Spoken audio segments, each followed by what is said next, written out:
CH-305 दो मुंह वाला क्रिएचर।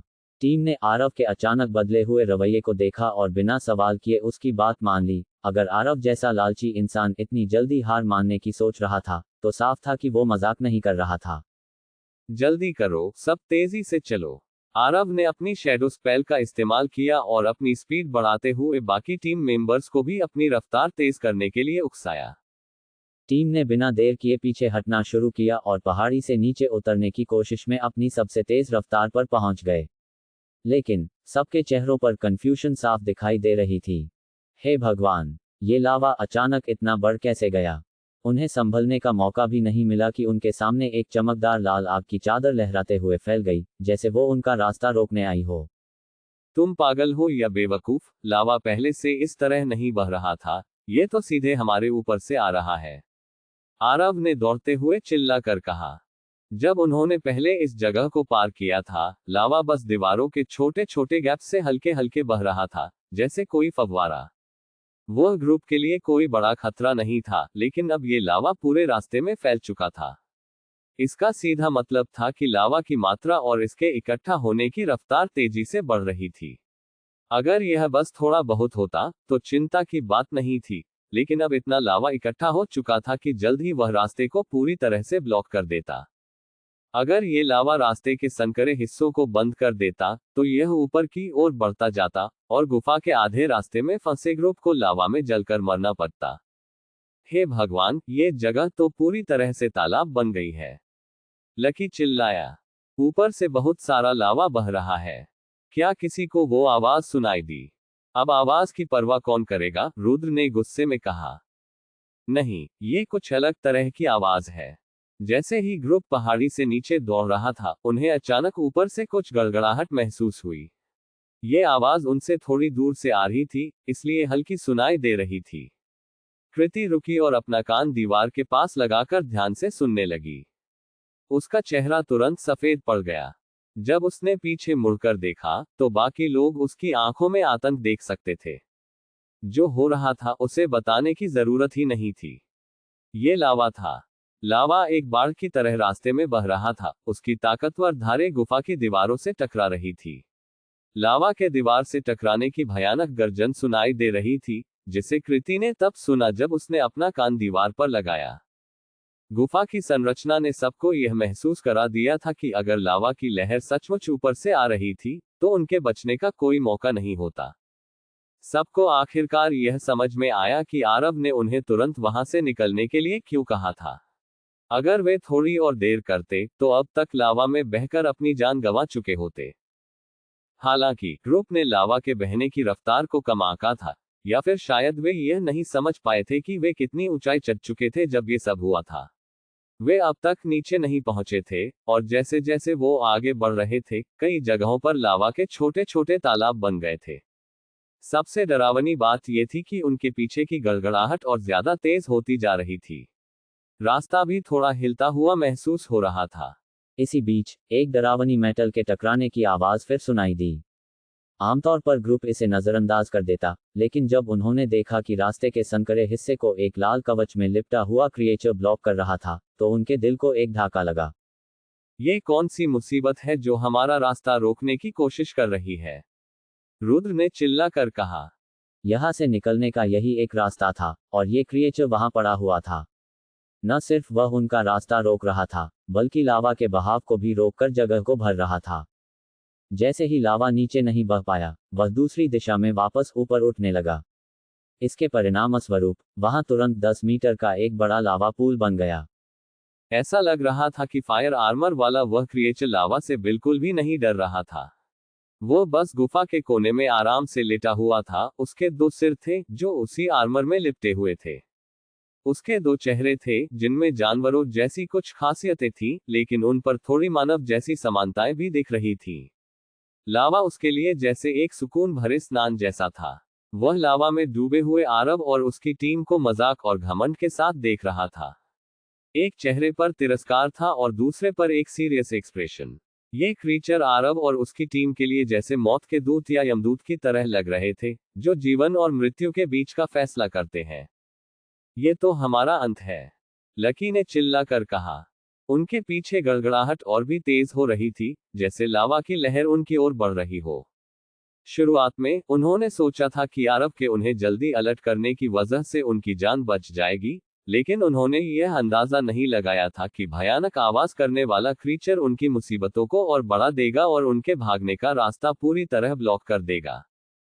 सामने का लावा पूल धीरे धीरे बढ़ रहा था, और उस पर खड़ा आर्मर्ड क्रीचर, जिसके 2 चेहरे थे, किसी डरावने डिमन बीस्ट से कम नहीं लग रहा था। यह साफ था कि उसे आसानी से हराया नहीं जा सकता। कोई भी नहीं जानता था कि इस मुसीबत से कैसे निकला जा सकता था, और सबके दिलों में निराशा बढ़ती जा रही थी, जैसे वे मौत के करीब पहुंच चुके थे। अब बहुत हो गया, मैं इस 2 मुंह वाले कमीने को कुचल डालूंगा, लकी ने गुस्से में कहा, आर्मर्ड क्रीचर की तरफ लपकते हुए। बदला लेने का वक्त बाद में आएगा, फिलहाल मेरे पीछे आओ। छुटकी ने तेजी से सोचते हुए ग्रुप को ऑर्डर दिया। क्या तुम्हारे पास इससे बेहतर प्लान है? आरव ने हैरानी से पूछा। मुझे यकीन नहीं है कि यह अब भी काम करेगा। मैंने ध्यान से देखा था जब हम गुफा में नीचे दौड़ रहे थे, तब मैंने रास्ते में एक और गुफा देखी थी। अगर हम उस गुफा में छिप जाएं और एंट्रेंस को अर्थ एलिमेंट से सील कर दें, तो हम कुछ समय के लिए लावा से बच सकते हैं। अगर लावा पूरी गुफा को भर देता है, तो या तो हम गुफा में घुटकर मर जाएंगे, या लावा गुफा में बहकर हमें जलाकर राख कर देगा, छुटकी ने कहा। अभी इससे बेहतर प्लान नहीं है, चलो गुफा की तरफ चलते हैं। स्विफ्ट स्टार वुल्फ, रास्ता साफ करो। आरव ने अपने स्विफ्ट स्टार वुल्फ को समन करते हुए कहा। हमें जल्दी करना होगा, नहीं तो, अनन्या ने कहा। अनन्या ने वाक्य को पूरा नहीं किया, क्योंकि सब अच्छी तरह जानते थे कि अगर वे लावा की लहर के आने से पहले गुफा तक नहीं पहुंचे, तो सच में उन पर एक बड़ी मुसीबत आ सकती है। 306 आरव की जान खतरे में। भगवान कसम, अगर हम इससे बच गए, तो मैं उस 2 मुंह वाले कुत्ते के बच्चे के 8 टुकड़े कर दूंगा, लकी ने गुस्से में चिल्लाकर कहा, जब टीम ने अपनी पूरी ताकत लगा दी। अब उनके पास अपनी ताकत बचाने का कोई फायदा नहीं था। हर किसी ने जल्दबाजी में अपनी सबसे शक्तिशाली और सीक्रेट इक्विपमेंट्स को बाहर निकाल लिया था, जो इस खतरनाक हालात में उनकी मदद कर सकती थी। ऐसा लग रहा था मानो मौत का साया उनके ठीक पीछे था, और सबसे डरावनी बात यह थी कि वो उसी दिशा में भाग रहे थे, जिस दिशा में उन्हें मौत का सामना करना पड़ सकता था। उन्हें यह भी नहीं पता था कि आगे क्या होगा, कहीं वो सीधे मौत की आगोश में न पहुंच जाएं। इस बार सबको ऐसा लग रहा था जैसे वो खुद मौत के देवता के साथ दौड़ लगा रहे हो। छुटकी ने जिस गुफा का जिक्र किया था, वो अभी भी कुछ दूरी पर थी। पूरा इलाका फ्लेम्स की लपटों में जल रहा था। लावा ने ज्यादातर जहां पानी बहने वाली नालियां थी उन्हें भर दिया था, और जिस रास्ते पर टीम दौड़ रही थी, वहां पर भी लावा बह रहा था। जब वो उसके पास से गुजरे, तो लावा के छींटे हवा में उछलते और तुरंत आग में बदल जाते, जो देखने में बेहद खतरनाक लग रहा था। रास्ते के किनारे की चट्टानें अब भारी दबाव को सहन नहीं कर पा रही थीं, और लावा दीवारों से बाहर फटते हुए उनके रास्ते में आ रहा था। उसकी गर्मी इतनी भयंकर थी कि ऐसा लग रहा था जैसा वो सीधे उनकी स्किन को जला देगा। Light protection, rampart. रुद्र ने तुरंत रिएक्ट किया और एक लाइट बैरियर समन किया, इससे पहले कि दीवारों से निकलता हुआ लावा ग्रुप तक पहुंच पाता। सेक्रेट गोल्डन वॉल ने लावा को रोक दिया, जिससे ग्रुप को बिना नुकसान पहुंचने वो लोग वहां से निकल गए। पूरा इलाका लावा की लहरों के कारण बेतहाशा हिल रहा था। जितना ज्यादा कंपन होता, उतने ही जल्दी दीवारें गिरने लगतीं। लावा हवा में बिखरता रहा, ग्रुप के मेंबर्स की स्किन को जलाते हुए। क्या हम वहां पहुंच गए? आरव ने टीम के आगे बढ़ते हुए पूछा, अपनी बॉडी से बिखरते लावा को ब्लॉक करने की कोशिश करते हुए। वो अकेला था जिसे कोई चोट नहीं लगी थी, क्योंकि रोज फ्लेम ने उसे थोड़ी बहुत गर्मी से रेजिस्टेंस दी थी। लेकिन उसे पता था कि अगर वो लावा में पूरी तरह से डूब गया, तो उसका भी चिकन तंदूरी बन जाएगा। छुटकी, जो अब तक स्विफ्ट स्टार वुल्फ की पीठ पर बैठी थी और चुपचाप रास्ते की निगरानी कर रही थी, वो अपनी पूरी कोशिश कर रही थी कि उस गुफा को ढूंढने में अपना पूरा फोकस लगा सके। उसे उस गुफा को पहचानना था जिसे उसने पहले सिर्फ कुछ पल के लिए देखा था, इस रास्ते में जहां सब कुछ लावा से तबाह हो रहा था। आखिरकार उसकी आंखों में चमक आए और उसने पूरे ग्रुप को जोर से चिल्लाकर कहा, बाईं ओर मुड़ो, जल्दी। छुटकी के चिल्लाते ही सामने के मोड़ से एक तेज लाल रोशनी फूट पड़ी, मानो एक जंगली बीस्ट अपनी पूरी शक्ति से टीम की ओर तेजी से बढ़ रहा हो। इस नजारे ने सभी को एक पल के लिए स्तब्ध कर दिया। उनकी रीढ़ में ठंडक और शरीर में कंपकंपी महसूस हुई। कुछ ही सेकंडों में ऐसा लगा जैसे अगर उन्होंने जल्दी कुछ नहीं किया तो उनकी लाशें जलकर राख में बदल जाएंगी। गुफा अभी भी कुछ दूरी पर थी और उनके पास वहां तक पहुंचने के लिए उतना समय भी नहीं था। तुम लोग आगे बढ़ो, आरव ने ग्रुप की ओर पीट करके जोर से कहा। तुम क्या करने जा रहे हो? अनन्या ने अचानक पूछा, उसकी आवाज में चिंता साफ झलक रही थी। आरव ने जवाब नहीं दिया। उसके शरीर को रोज कलर्ड फ्लेम्स ने घेर लिया, उसे तेजी से एक फियरी डिमन में बदलते हुए। वो अपनी जगह पर खड़ा रहा और उसके पैरों के नीचे स्टार पैटर्न बनने लगे। ऐसे हालातों में ज्यादातर लोग भूल जाते थे कि उन्हें क्या करना चाहिए। इतनी भयानक लावा की लहर किसी के भी दिमाग को सुन्न कर सकती थी और वो सिर्फ अपनी मौत का इंतजार कर सकते थे। लेकिन आरव ने खुद को संभाले रखा, अपना पूरा ध्यान स्टार पैटर्न को बनाने पर लगा दिया। जब उसने उन लोगों के बारे में सोचा जिन्हें वो अपने जीवन में सबसे ज्यादा महत्व देता था, तब उसने अपने दिल में डर या हिचकिचाहट को आने नहीं दिया। उसने गहरी सांस ली और जोर से चिल्लाया। एक फिस्ट जैसी ताकत उसके दाहिने हाथ पर इकट्ठी हुई। Fiery fist. भयावह लावा की लहर का सामना करते हुए आरव का चेहरा हीट से लाल हो गया, फिर भी उसने अपने फियरी फिस्ट को पूरी शक्ति से लहर की ओर फेंका। लावा ग्रुप की दिशा में तेजी से बह रहा था और उसकी रफ्तार देखकर ऐसा लग रहा था कि अब तक उसने पूरे ग्रुप को अपनी चपेट में ले लिया होगा। लेकिन तभी आरव की मुट्ठी ने लावा की धार के बीच एक बड़ा छेद कर दिया। जलता हुआ लिक्विड उनके किनारों से होकर बहने लगा, जैसे वो एक विशालकाय लहर का हिस्सा हो जो उन्हें निगलने के लिए आए हो। आरव का मजबूत शरीर लावा के सामने अडिग खड़ा रहा। उसकी मुट्ठी इतनी ताकतवर थी कि उसने लावा के प्रवाह को रोक रखा था और उसे बीच से दो हिस्सों में बांट दिया था, जिससे बाकी लोगों को छुटकी द्वारा बताए गए सुरक्षित जगह तक जाने का मौका मिल गया। उसकी जबरदस्त ताकत से आने वाली लहर को वह रोक रहा था, लेकिन जैसे ही और ज्यादा लावा उनकी तरफ बढ़ा, आरव द्वारा बनाया गया गैप तुरंत भर गया। Ananya, Chutki, Swift, Star Wolf, Lucky, Rudra और कृति लास्ट सेकंड में सुरक्षित रूप से गुफा में कूद गए। लेकिन जब उन्होंने चैन की सांस लेने से पहले पीछे मुड़कर देखा तो वो इंसान, जो अब तक उनकी ढाल बना हुआ था, लावा की लहरों में बह गया। एक जोरदार धमाका हुआ और जब उन्होंने गुफा के एंट्रेंस की ओर देखा तो उनके सामने लावा एक विशालकाय फायर ड्रैगन की तरह लहराते हुए आ रहा था। डिस्ट्रक्टिव फायर ड्रैगन के सामने आरव बहुत छोटा दिखाई दे रहा था। वो इतनी तेजी से उसकी नजरों से दूर हो गया कि अनन्या को उसे आखिरी बार देखने का भी मौका नहीं मिला। उसे अभी भी रोज फ्लेम्स में लिपटा हुआ शरीर याद था, जो सिर्फ अपनी मुट्ठी का इस्तेमाल करके लावा से बने फायर ड्रैगन का सामना करने जा रहा था। भाई, अनन्या चीख उठी। बाकी सभी लोग तुरंत गुफा के एंट्रेंस की ओर दौड़े। वो आरव को बचाने के लिए आग में कूदने को भी तैयार थे, लेकिन लावा ने उन्हें और करीब जाने का मौका नहीं दिया। लावा ने गुफा के एंट्रेंस को ऐसी ठोकर मारी जैसे किसी विशाल पत्थर को कुचल दिया हो। इस जबरदस्त बल ने उन्हें गुफा के अंदर धकेल दिया। लावा का प्रभाव इतना जबरदस्त था कि ये लगभग एंट्रेंस को ध्वस्त कर सकता था। गुफा के अंदर और भी ज्यादा लावा बहने लगा, जिससे ग्रुप को पीछे हटने पर मजबूर होना पड़ा। जब अनन्या और छुटकी ने देखा कि लकी गुफा से बाहर कूदकर आरव को बचाने की कोशिश कर रहा था, तो उन्होंने तुरंत स्विफ्ट स्टार वुल्फ को ऑर्डर दिया कि वो उसे रोके। स्विफ्ट स्टार वुल्फ ने तेजी से कूदकर लकी की शर्ट को अपने दांतों से पकड़ लिया और उसे एंट्रेंस से खींचकर वापस ले आया। इस बीच चमकता हुआ लाल लावा गुफा के और अंदर बहने लगा, जिससे उन्हें उस जगह से और दूर जाना पड़ा। जल्दी करो, एंट्रेंस को सील करो, छुटकी ने ऑर्डर दिया। नहीं, उसे सील मत करो, लकी ने चिल्लाते हुए कहा। रुद्र और कृति स्तब्ध खड़े थे। वो नहीं समझ पा रहे थे कि उन्हें किसकी बात सुननी चाहिए। CH-307 humanoid fiery creature. वो लावा में बह गया, उसे फिलहाल भूल जाओ, छुटकी ने ठंडे दिल से कहा। अनन्या ने अपने होंठ काट लिए। उसकी आंखों में आंसू थे, लेकिन उसने समझ लिया था कि छुटकी सही कह रही थी। रुद्र ने अपने दांत भींच लिए और बिना देर किए लाइट प्रोटेक्शन रैम्पार्ट कास्ट किया, जिससे एक आर्क शेप बैरियर बन गया जिसने गुफा के एंट्रेंस को सील कर दिया। कृति भी मदद करने के लिए आगे आई। उसने जल्दी से रॉक बैरियर कास्ट किया, एक और डिफेंस लेयर जोड़ने के लिए, ताकि लावा गुफा में न फैल सके। लकी को अपने आप को संभालने में थोड़ा समय लगा। उसने अपना चेहरा पोंछा। वह रोया नहीं था, फिर भी उसने रॉक बैरियर का एक और लेयर कास्ट किया, अपनी तरफ से पूरी कोशिश करते हुए। सभी लोग तेजी से गुफा के अंदर गए। जो मैजिशियंस जलने की वजह से तकलीफ में थे, नीचे गिर गए और हिम्मत हार बैठे। कोई बातचीत नहीं हो रही थी, माहौल काफी भारी था। आखिरकार लकी ने धीरे से अपना सिर उठाया और अनन्या की तरफ देखा।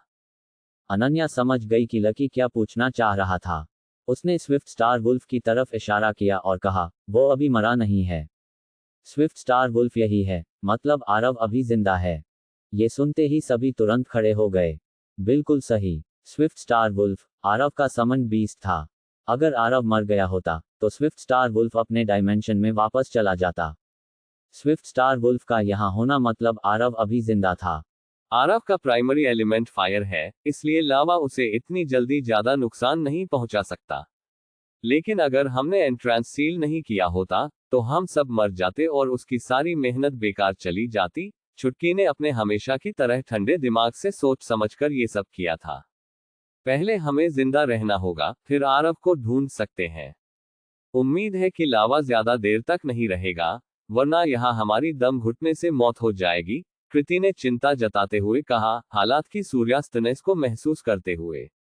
योजक चिन्ह। दर्द सच में असहनीय था, जैसे उसकी पूरी नस नस में आग लगी हो।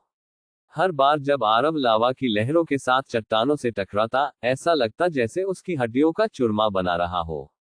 उसकी आग से रेजिस्टेंस होने के बावजूद जलन का एहसास उसकी सहन शक्ति की सीमाओं को पार कर रहा था, मानो उसका मांस धीरे धीरे पक रहा हो। आरव को लगा कि वह इस भयानक लावा के अंदर तब तक डूबा रहेगा जब तक कि वह पूरी तरह से खत्म नहीं हो जाता। लेकिन अचानक उसे महसूस हुआ कि लावा की धारा उसे किसी बड़े से दो मुंह वाले क्रीचर के पास ले जा रही थी। उसकी सारी एनर्जी खत्म हो चुकी थी और वह क्रीचर के पास पहुंचने से पहले ही बेहोश हो चुका था। उसे ये भी पता नहीं चला कि वह कितनी देर तक बेहोश रहा। लावा की तेज धाराएं उसे कहीं और ले जा रही थीं, और उसके शरीर पर बार बार हो रहे हमले उसकी चेतना को धीरे धीरे कम रहे थे। आखिरकार एक जोरदार टक्कर के बाद उसके सामने सब कुछ धुंधला दिखने लगा और वह एक बार फिर बेहोश हो गया।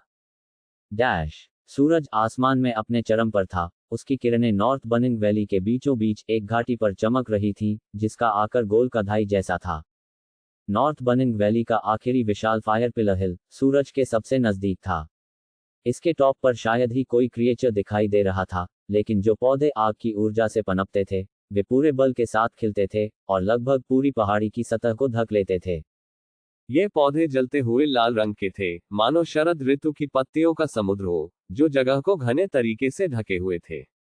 जब ये लाल पत्तियां जमीन पर गिरती थीं, तो वे मोमबत्तियों की लौ की तरह हवा में धीरे धीरे झूलती हुई गिरती थीं। अगर हवा तेज हो जाती, तो ये लौ की तरह हवा में तैरने लगती, एक बेहद शानदार दृश्य बनाते हुए। योजक चिन्ह। एक अर्धनग्न आदमी लाल पत्तों के ढेर में बेहोश पड़ा हुआ था।